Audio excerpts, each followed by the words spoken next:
you started this chronology with January, February, and June 1990, talking about German Foreign Minister, US Secretary of State James Baker, and then NATO Secretary-General Manfred Wörner. Could you describe for us why did you start with these events? The war in Ukraine has its origins dating back to the last days of the Soviet Union. The Soviet Union in the late 1980s was reaching out to end the Cold War and make peace with the United States and with Europe.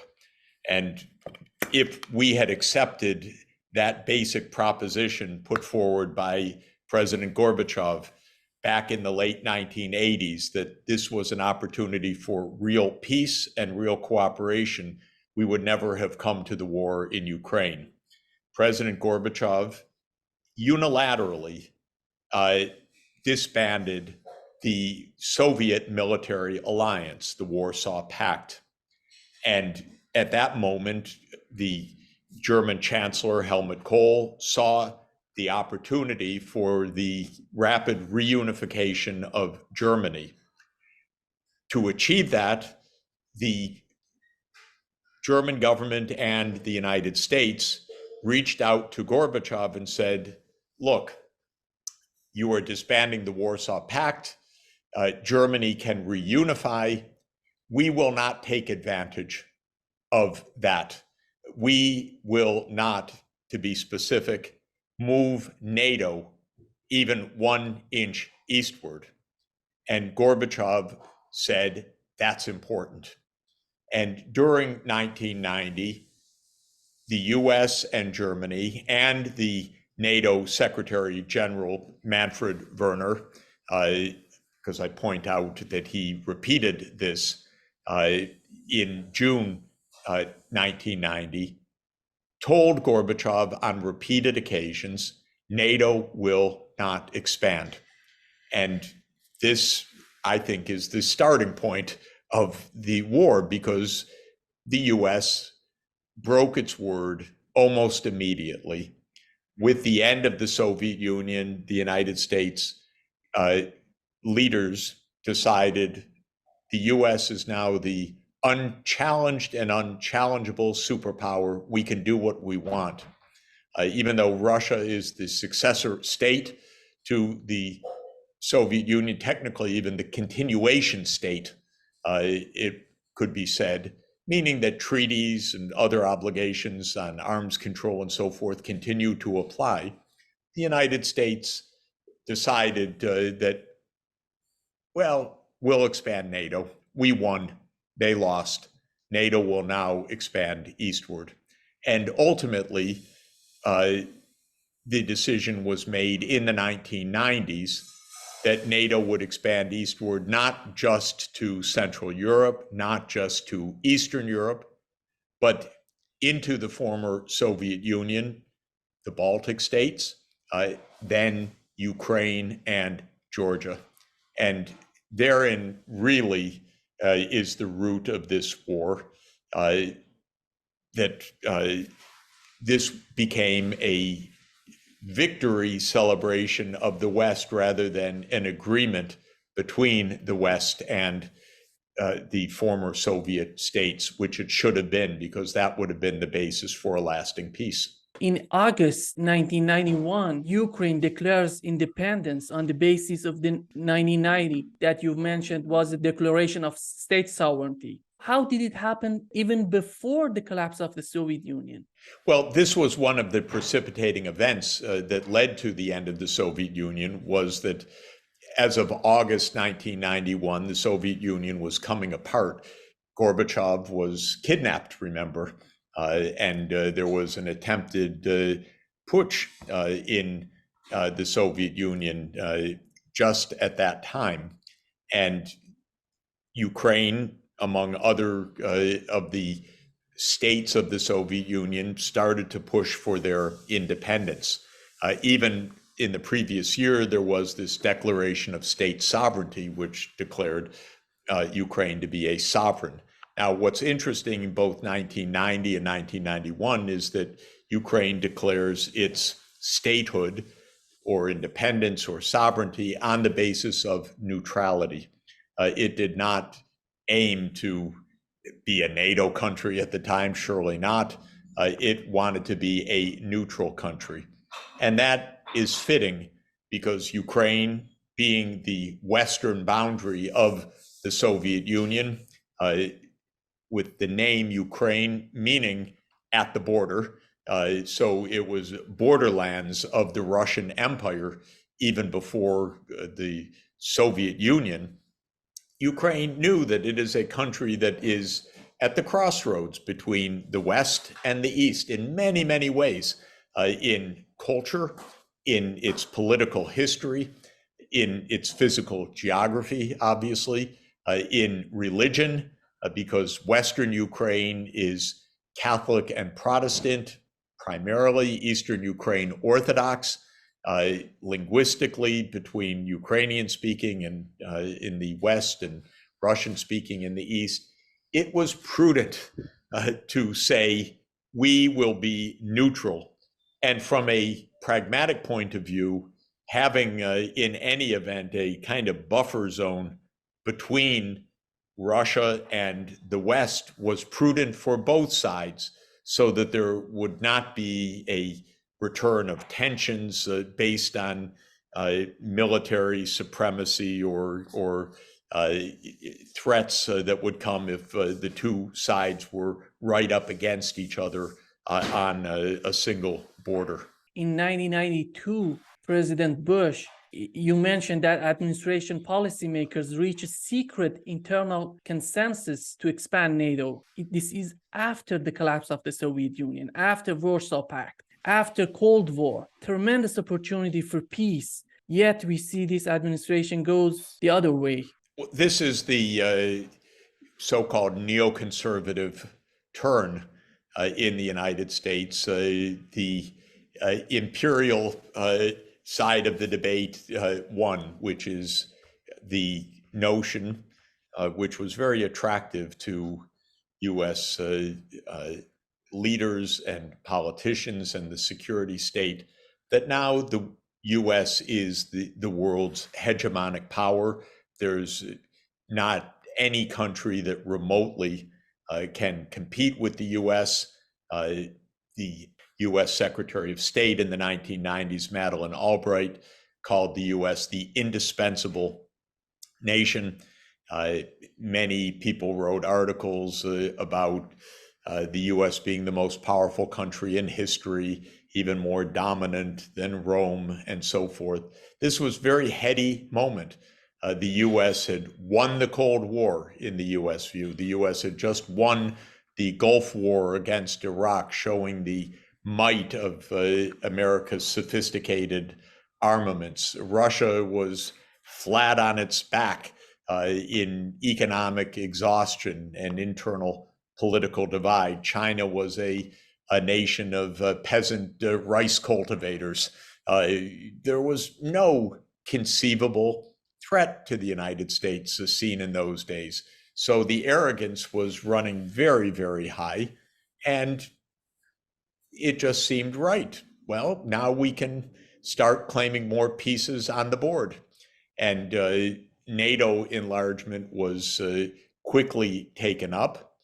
There were internal debates in the Clinton administration. I refer to decisions already taken in the last year of the Bush senior administration. But when Clinton came in, there were some continuing debates. His own Secretary of Defense, William Perry, was strongly against NATO enlargement because he said it will spoil or poison the emerging good relations with Russia. And he was very prescient about that. But he was overruled by the hardliners. Certainly the public face of the hardliners was Madeleine Albright, the Secretary of State, who said, we're going to do it. And this was perhaps her Central European roots, or her view of America as the indispensable power. But generally, both in the Democratic and the Republican parties, the political leaders of foreign policy, were in favor of US muscle flexing and NATO enlargement. It is not incidental to mention that starting in the mid-1990s, a lobbying campaign for NATO enlargement was led by none other than the chief lobbyist of Raytheon, one of the major military companies in the United States. So there was big money to be made selling US armaments to what would be the candidate or new NATO member countries. And no doubt the commercial side of this also had its significant play. In February 1992, we have this Wolfowitz doctrine. Do you think that this doctrine was the case since the collapse of the Soviet Union? Well, the idea of the Wolfowitz doctrine, or Wolfowitz and Cheney, or Wolfowitz, Rumsfeld and Cheney, but soon it would be again bipartisan, was that now the US would be the dominant power in the world, and it should basically ensure US dominance in every part of the world, and take actions to ensure that the US would not be threatened by any regional power in any new part of the world, including a lot of regime change operations to get rid of governments that had been Soviet allies, so that we could have a US backed and pro-US government in places where the Soviet Union had had influence, countries like Syria, like Iraq, like Libya, and specifically places where the US went to war over the next dozen years or so to clean up those remnant Soviet allies, or what were in some cases still pro-Russian allied governments like Assad in Syria. So these neocons already in the early 1990s were thinking of the wars or the regime change operations that would put pro-US governments in place in the Middle East and in other sensitive areas.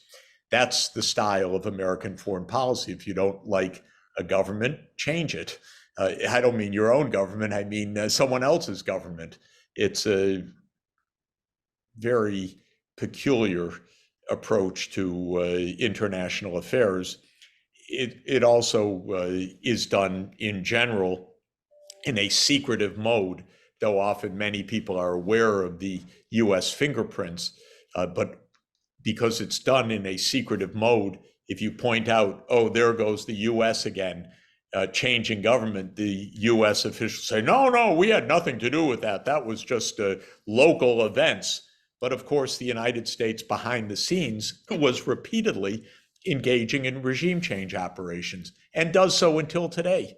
The US has its hands in pushing from power Imran Khan in Pakistan, for example, because Imran Khan was too close, they thought, to Russia and to China. So they warned senior politicians in Pakistan, you better get rid of him or we'll get tough with you. And this led to his ouster by the parliament. We know that because documents have since come to light describing the US threats, in fact. So this regime change approach was really, it's been around for a long time. The US used regime change nonstop during the Cold War period, but the Rumsfeld and Wolfowitz and Cheney group in the Bush senior administration basically said, now we continue with that approach in the post-Cold War world. In 1999, here you mentioned this bombing of Serbia. How did that play out for this war in Ukraine? The US bombed Serbia for almost 7 weeks, bombing Belgrade, NATO bombing, in fact, to ostensibly force Serbia to relinquish its hold on part of its territory on Kosovo. And this was a US-led war to break Serbia in part because the US had decided to support Kosovo for independence. It's an interesting event in many, many ways. First, it was really the first major war in Europe since the end of World War II, not Ukraine, as is often said, but Serbia. Second, it was a NATO operation, in my view, giving lie to the repeated claim that NATO is a defensive organization. NATO is a military organization that serves at the behest of US foreign policy. And that was shown in 1999. Third, it gives lie to the idea that borders are sacrosanct and should never be changed by force, because the US used force to break apart Serbia. And of course, the Russians have repeatedly pointed to that as an example of how countries divide and so forth, and the role of the West. But the US is never very sensitive to these illustrations of its hypocrisy. They're just brushed off and ignored. But it was a seminal event, not only for Serbia, but also for the lessons that Russia took from it, which is that NATO is an aggressive military organization serving US interests, and US interests are basically not bound by the United Nations, but by US prerogatives, and regime change is definitely one of those prerogatives that the US repeatedly claims. In 2000, the Ukrainian president Kuchma declares that there is no question of Ukraine joining NATO today, since this issue is extremely complex. Actually, opinion surveys show that until Yanukovych's overthrow in 2014, the country was mainly against joining NATO, and public opinion, led in part by President Kuchma or President Yanukovych and others, who told them this is very complicated, it could get us into a lot of trouble, we should be very, very careful. That was reflected in the public view that better that Ukraine not join NATO. In 2002, US unilaterally withdraws from the anti-ballistic weapons treaty. The ABM treaty should be seen in the context of nuclear strategy. The idea of anti-ballistic missile defense is that if such a defense is put in place, then it can enable the country that has that anti-ballistic missile defense to actually make a first strike against the other side, because the other side would lose the retaliatory power because of missile defense against that retaliation. So the Russians viewed the anti-ballistic missile treaty as a stabilizing treaty, because it meant that Russia's land-based missiles were, from Russia's point of view, a deterrent to an American nuclear strike on Russia. In 2002, the United States said, we're getting out of the treaty, ostensibly because we want anti-ballistic missile defense against Iranian missiles, it was said. But the Russians said, how do we know you're not going to use that defense against our missiles, thereby rendering our retaliatory deterrent null and void? And the US never gave an answer to that. So the Russians viewed the US withdrawal from the anti-ballistic missile treaty as destabilizing and very provocative. It was an action that was taken unilaterally. It was followed over the next 2 decades by the placement of US missiles in Poland and Romania. And those missile placements of Aegis missiles were viewed as an extreme national security threat to Russia. Basically, American missiles a few minutes away from Russian territory. And the US said, but these are just defensive missiles. And the Russians repeatedly said, how do we know what you put in these missile silos? They can be offensive, they can be defensive, they can be anything, but we have no capacity to verify. This is outside of any agreed treaty arrangement. This is extremely dangerous. And it was one of the arguments that Russia used repeatedly, and I think quite credibly, to say we don't want Ukraine in NATO under any circumstances for even more American missiles to be put even closer to our border. We don't trust the United States. It doesn't abide by treaties. And we therefore don't trust a US-led military alliance on our border. In 2004, we have this Orange Revolution inside Ukraine. What's the importance of this Orange Revolution? In all of the Ukrainian elections, the division between nationalist Ukrainians, mainly in Western Ukraine, and more pro-Russian and often ethnically Russian Ukrainian voters in the east and south of Ukraine meant that elections were very close. And in 2004, there was a very close election.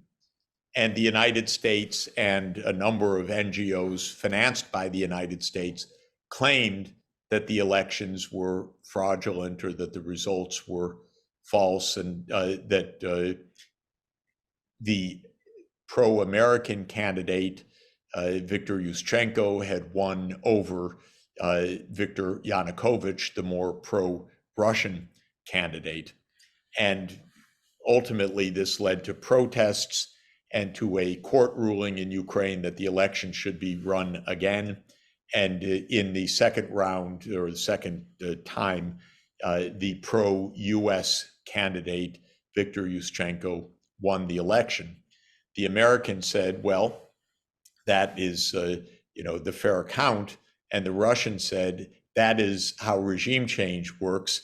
You bought these NGOs, you bought these protests, you stoked the protest, you made sure that everything was done so that your candidate would win.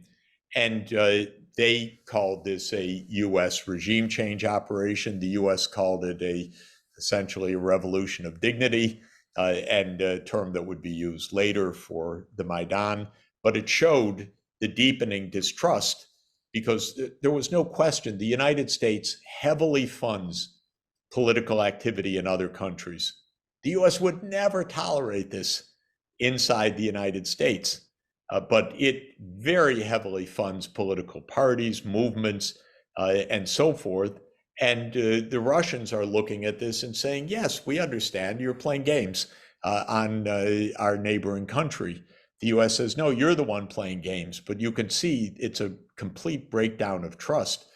I personally am against the US financing this kind of political operation in another country, period, because I use the standard, what would be acceptable from a US point of view, and I know it would not be acceptable that foreign governments were deeply implicated in our election process. So I think the United States is, at a minimum, extremely imprudent, but I'd say quite believably much more deeply involved in turning events one way or another. And that was the claim that was made in 2004 by Russia. In 2007, Putin strongly criticizes the US attempt to create a unipolar war in Munich Security Conference. Putin said, enough, you're surrounding us.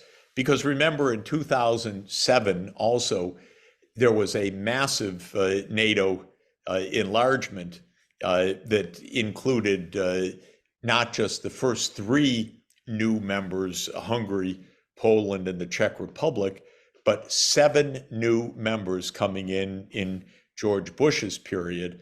The 3 Baltic states, Estonia, Latvia, and Lithuania, 2 Black Sea states, Bulgaria and Romania, and 2 Balkan states, Slovenia and Slovakia, let me say, not quite Balkan states, but this meant 7 new NATO members, and Putin really was extremely strong in 2007 in this annual Munich Security Conference. Stop. You violated the promises that you made 17 years ago about not 1 inch eastward, and you are absolutely threatening us. Now, remember, this is a context in which NATO has bombed Belgrade. This is a context in which the US unilaterally withdrew from the ABM treaty. This is a context in which the US is deeply meddling in Ukraine's politics. So Putin says in 2007, enough, stop any more NATO enlargement. Of course, the US never listens to such complaints. In 2008, we have the US ambassador to Russia, then US ambassador to Russia, William Burns, now director of CIA. He wrote this amazing memorandum talking about the NATO enlargement. This entry of Ukraine in NATO is the brightest of all red lines. Yes, you know, that famous memo, "Niet" means "niet."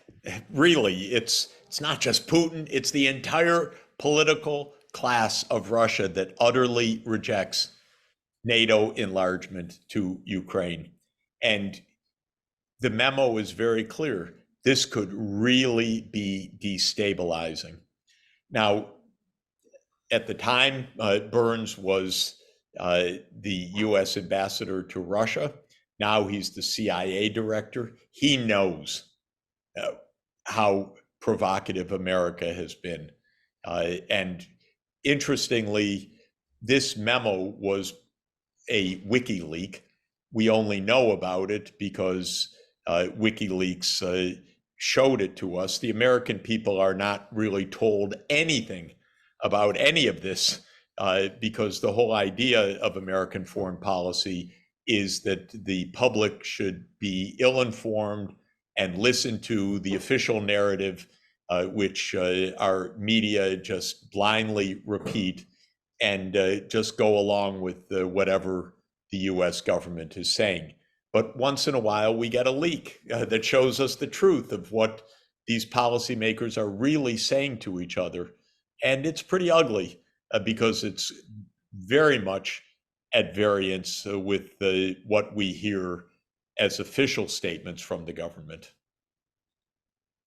In February 2008, US recognizes Kosovo independence over heated Russian objections. Well, this is just to say that NATO broke up Serbia by design.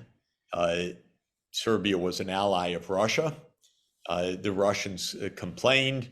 The UN Security Council obviously could not endorse this because Russia and I presume China and others would have objected. But the US goes ahead and recognizes Kosovar independence in any event. And this comes back later when Russia holds a referendum in Crimea, which shows overwhelming Crimean support for being part of Russia rather than being part of Ukraine. And the United States says that's absolutely unacceptable. And Russia says, well, what about Kosovo? And the United States doesn't answer.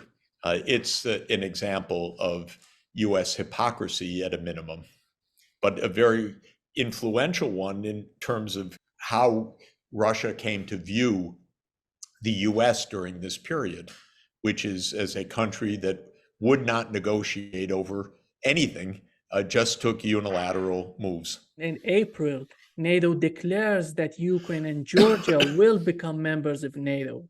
It's officially the first time they're officially announcing that, isn't it? In 2008, at the Bucharest summit, George Bush put on the table for all of NATO to endorse NATO enlargement to Georgia and to Ukraine. At the time, the European countries were strongly against this because they understood how dangerous and provocative it was. And so they refused to support a clear roadmap for Ukraine to join. But Bush insisted, and remember, this is the US military alliance, that NATO endorse eventual membership of Ukraine and Georgia. And as usual, the Europeans didn't continue to object. They just went along with the United States. And this was an incredibly provocative action. Provocative for so many reasons, most notably the fact that Ukraine should be neutral between the two big powers, just for safety of the whole world. Second, that Ukraine had come into its sovereignty with the declaration of neutrality, and the US was directly challenging that. Third, Ukraine at the time was deeply divided internally over the NATO enlargement question. The government in power, the one that came in after the so-called Orange Revolution, wanted it, but public opinion did not run along with that government. And that government, in fact, would lose the election the following year. Provocative because Russia had warned specifically the United States, NATO enlargement to Ukraine is a red line. Do not cross it. That was Putin's message in 2007. And provocative, of course, perhaps most of all from a historic point of view. If one just looks at the map, it's quite plain what the US tactic is. Expansion of NATO would be that all of Russia's Black Sea neighbors would be NATO countries: Ukraine, Romania, Bulgaria, Turkey, and Georgia. And Russia would be surrounded. And Russia's naval base in Sevastopol would basically be neutered by this. It would be made ineffectual because the Black Sea would become a NATO sea. So that was the idea. And Russia said that this is absolutely disastrous. In August 2008, the US announces that it will deploy ballistic missiles defense systems in Poland, be followed by later Romania. This comes back to the fundamental position of Russia regarding national security, which is that we need space to keep away the United States from our territory and our borders. And missiles don't take long to fly from Eastern Europe to Russia. And the US started unilaterally deploying Aegis missile systems, first in Poland, then later Romania, as part of the post-anti-ballistic missile reality. And this is what Russia objected to. Now we have missiles of the United States surrounding us close to our borders. Our national security, again, is being deeply threatened. The United States response was, this is none of your business. We do what we want. In 2014, we have this coup in Ukraine. You mentioned the role of Victoria Nuland in the whole situation. Well, in the fall of 2013, tensions were very high in Ukraine because the economic situation was not good. The financial situation was very difficult. The IMF was pushing harsh measures on Ukraine, and the European Union was pushing Ukraine to sign a pathway to EU membership. And at the same time, the president of Ukraine was being told by Putin, you can't do that. We're your main trade partner. We have a free trade arrangement. Any arrangement you make with the European Union should include us as a party also, so that we are not adversely affected by your treaty. And we will provide you with financing on much better terms than the IMF, because you're just falling into the Western orbit that way and the Western demands that way. And so there was a tug of war between Europe and Russia over Ukraine. It was a very tense situation. Protests broke out in the Maidan, the big plaza in Kiev, in late 2013. It's known and clear the United States stoked those protests. In fact, American politicians came and told them, we're with you. Just suppose the Chinese and Russian political leaders had come to the US Capitol on June 6th, 2021, January 6th, in that demonstration. How would we feel about it? Well, this is what the United States did. We're with you. But then things got violent in January and especially February 2014. And it's pretty clear the United States had a very active hand in the escalation of tensions and eventually the violent storming of government buildings that led to the regime change, with Yanukovych fleeing for his life from Kiev and the United States immediately endorsing a post-Yanukovych government. So the United States did not say when Yanukovych fled, we can't let violence overthrow the constitutional order. The United States said, we endorse the next government immediately. And many of us suspect that basically the US orchestrated a great deal of that. And one of the pieces of evidence is a remarkable phone call between the then Assistant Secretary of State, now the acting Deputy Secretary of State, Victoria Nuland, perhaps our hardest line neocon in the US government, caught on a phone call with the US ambassador to Ukraine, Jeffrey Piat, saying who should be the next government in Ukraine, who should be in, who should be out. And this is a call that is made about 4 weeks before the actual violent overthrow. And it describes exactly who's going to become the next prime minister. So many of us listen to that and add in the other pieces that we know and believe that this was a typical US regime change operation. Others say, no, this was just two people having a chat about what could come next, which seems very naive to me.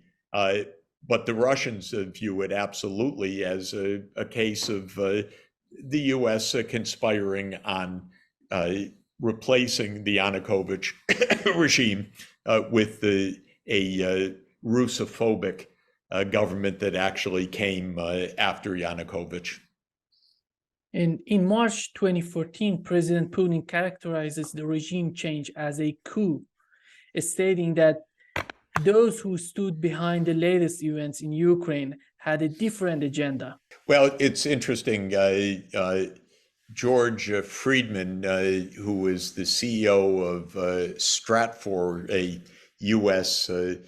security consultancy company, called the February coup, and I'm paraphrasing, one of the most obvious coups in history. And I think that that's right. The U.S. says, no, it's not a coup. It's a popular rebellion against the government. We had nothing to do with it. Victoria Nuland just passed out cookies, and Senator McCain just gave a supporting speech, and American NGOs gave money to the demonstrators. But really, this has nothing to do with us. That's one view. The other view is the United States played a deep role in orchestrating I would say, a typical U.S. led regime change operation. I think that's more likely. As always, the relevant documents are hidden. The CIA is completely unaccountable. No one asks any questions in our media. So if it is a regime change operation, the United States government doesn't have to talk, never does talk, hides what it's doing, it just smiles and goes on. And we know that happens repeatedly. And my guess is that it happened here. In March 2014, President Obama marks Russia as a regional power. Look, the whole U.S. approach is one of arrogance, which is we don't have to talk to anybody. We don't have to negotiate with anybody. We do what we want, and the rest better get in line. That's the attitude. And frankly, if I were a U.S. president facing a country with 6,000 nuclear warheads, I wouldn't mock them. I would try to negotiate and deal constructively with a counterpart, not through mockery. What's so amazing, because in Wolfowitz doctrine, it mentions that Russia is a superpower, that we should take care of it, but Obama marks them as a regional power. It's so amazing to how. Well, Russia was called, I think, by John McCain, although I may be misattributing the famous quote, a gas station with nuclear weapons, to paraphrase.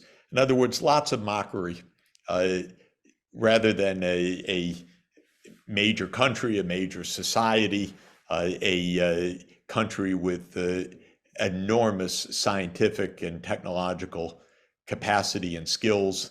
But the U.S. attitude all along, at least since what I've been seeing close up, is one of disdain and American arrogance.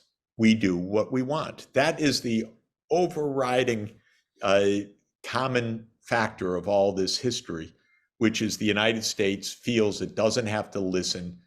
And when I say U.S., I mean these security establishment. It doesn't have to listen to any other country. And we have 2014 and 2015 agreements, these Minsk I and Minsk II. Why they were after these agreements? What was the problem? What forced them to go after these agreements? After the Yanukovych government fell, the new government that came in was a very Russophobic and very nationalistic government. One of the first laws voted by the Rada, by the parliament, was to ban Russian as an official language. And though it wasn't implemented, it sent an immediate signal. We are Ukrainian nationalists, and Russian culture and Russian language and Russian people are not going to have a say here. And this led to big anti-Kyiv reactions in the ethnically Russian parts of Ukraine, including in Crimea with the referendum for joining Russia, and in eastern Ukraine, the Donetsk and Lugansk, where parts of the Ukrainian military, the Russian-speaking, Russian-led parts, broke away in the east and declared new autonomous republics. And this led to the risk of a full-scale civil war.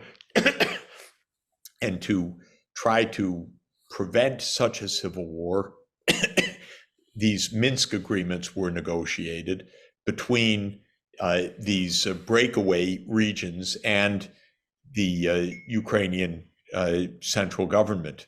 And the Minsk II agreement in particular called for autonomy of the Russian ethnic regions of the Donbass And the UN Security Council backed the Minsk II agreement, and France and Germany declared themselves as guarantors of the Minsk II agreement. There was only one problem, and that is the Ukrainian government had no intention of honoring the Minsk II agreement, that is to grant autonomy to these ethnically Russian regions. And so the Ukrainian government just ignored the Minsk agreements and failed to implement it. The United States, as backer of Kyiv, just said that's fine. And so too did Germany and France. They ignored the failure of Ukraine to honor what it had signed, and it offered not only no pressure, but basically tacit support to Ukraine to ignore the diplomacy. In 2019, the US unilaterally withdraws from the Intermediate Nuclear Force Treaty. Russia harshly criticizes this event. These are nuclear weapons for use in the intermediate range, not intercontinental ballistic missiles, but nuclear weapons that would be used in a European war. And the INF Treaty, the Intermediate Nuclear Force Treaty, had limited the deployment of these weapons. The US claimed Russia was violating the treaty. Russia claimed the US was violating the treaty. Rather than negotiating, as should be done, typical of the Trump administration, Trump walked out of the treaty unilaterally, recalling what had happened 17 years earlier when the United States unilaterally withdrew from the anti-ballistic missile treaty. So this was just another step of destabilization. And recall that one of Russia's greatest points of opposition to Ukrainian membership in NATO was the prospect of missiles being placed in Ukraine, just as they were being placed in Poland and Romania. And Russia wanted to negotiate that would not happen. And again, the United States refused such negotiations. In September 2021, the US reiterates support for Ukraine's NATO aspiration. When Biden came into office on January 20th, 2021, tensions were very high. And I had hoped at the time that Biden would cool things down by negotiating with Russia to reduce tensions and to commit NATO isn't going anywhere eastward anytime soon. It turned out that Biden is a neocon through and through, which is not surprising because he always favored the neoconservative message. He always favored NATO enlargement. He played a role in the Yanukovych overthrow, I believe. He always sided with the military-industrial complex.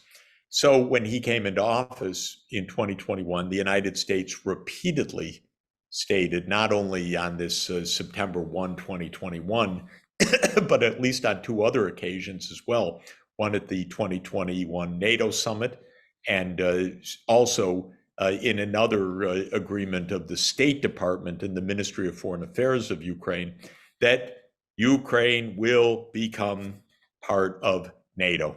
And so this reiteration of the intention of NATO enlargement meant that 2021 was a disastrous year in which the diplomacy headed due south to the point of complete rupture. And of course, at the end of 2021 in December, President Putin put on the table a draft agreement, a draft treaty between the United States and Russia regarding security. And the United States, at the core of that was Russia's demand that NATO not enlarge. By the way, the US completely rejected the draft and said it would not negotiate on the question of NATO enlargement. And I tried at the end of 2021 to speak to Biden administration leaders negotiate. This is your off ramp. This is the chance to avoid war. But the White House is neocon. They weren't listening. They said NATO enlargement is not Russia's business. Rather extraordinary idea. We're not negotiating. And that was that. Even after going inside Ukraine, Putin was eager to negotiate in March 2022 in Istanbul, which was left by Ukrainian, firstly, they wanted to have some agreements. Later, they decided to not go along with those agreements. I think the best understanding of the special military operation, as Russia calls it, on February 24th, 2022, is that it was a gambit to force negotiations of Ukraine's neutrality. That's how I would interpret it, because the initial military force was certainly not enough to conquer Ukraine. It was a illustration of von Clausewitz's famous dictum that war is a continuation of politics with other means. And this was a continuation of the politics of NATO enlargement, now with other means, with military means. And Zelensky, almost immediately, within a few days of the February 24th launch of the special military operation, said, okay, we can negotiate. Ukraine can be neutral. And that initiated actually a very promising process of exchanges of documents between Russia and Ukraine that could have ended the war in 2022, at least in the interpretation of many people, including myself. And after a few weeks of this, when it looked like matters were moving to a negotiated outcome, the interpretation that I believe to be the case is that the United States came in and told Ukraine, stop, do not negotiate away your right to join NATO. We have your back. We're going to defeat Russia with HIMAR weapon systems, with extraordinarily powerful economic sanctions. Hang in there. We've got your back. I think that's what the United States told Ukraine. In September 2022, we had the sabotage of Nord Stream pipeline. Everybody was surprised by that event that was hitting Russian and Germans because these pipeline goes from Russia to Germany. When it happened, the Western press in London and New York immediately said, well, Russia did it, on theories that were even hard to fathom what they were talking about, because this was Russia's own pipeline. It was the source of Russian income and influence in Europe. That's what the US always objected to, that Russia was the provider of a considerable amount of primary energy resources to Europe. And then the claim is that Russia blew it up on its own, whereas Russia only had to stop any supply of gas to accomplish the same thing without blowing it up and without losing the option to turn it back on. Well, as soon as I saw the explosion, I figured the United States did it, because it's just the kind of harebrained thing that the United States does regularly, so nothing would surprise me. And for a while, the US pointed its finger at Russia. I pointed the finger at the US government with all the preceding evidence of how much Biden and his team hated the pipeline, wanted it to end, and so forth, and much other circumstantial evidence.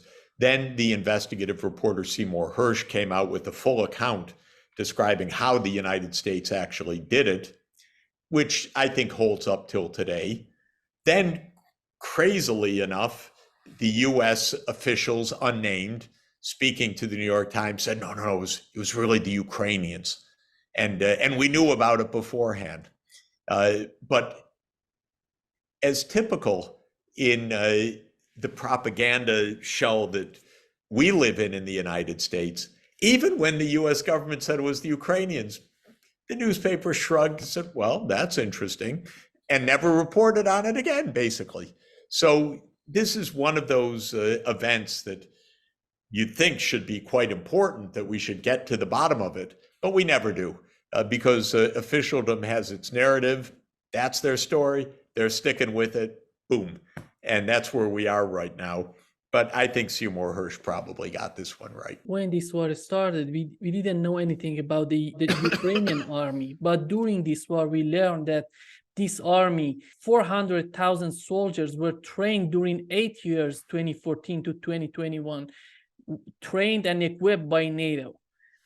And on the other hand, there was tremendous sanctions against Russia. Two front of this war, economically and this war in Ukraine. Do you think what was the greatest miscalculation of the Biden administration to go along with war instead of negotiating with Putin? Clearly, the Biden administration and Obama administration before it, in fact, all of the administrations play a game of chicken.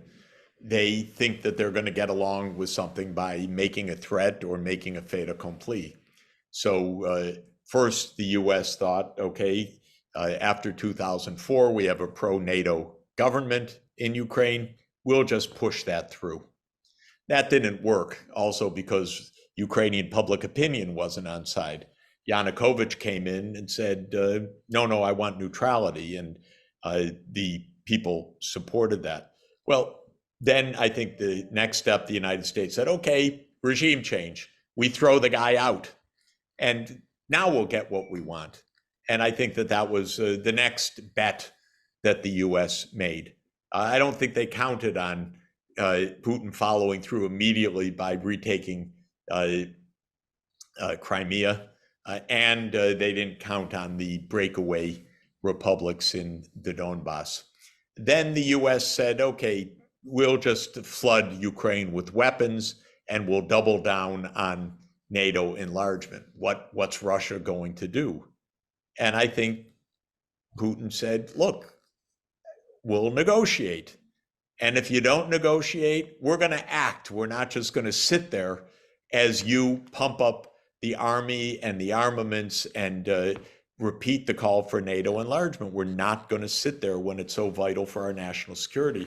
So Russia tried to negotiate Minsk, and then end of 91, the US repudiated negotiations each time.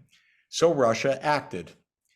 Then I think the West thought, okay, now we got him. All we have to do is crushing economic sanctions, and that'll do it.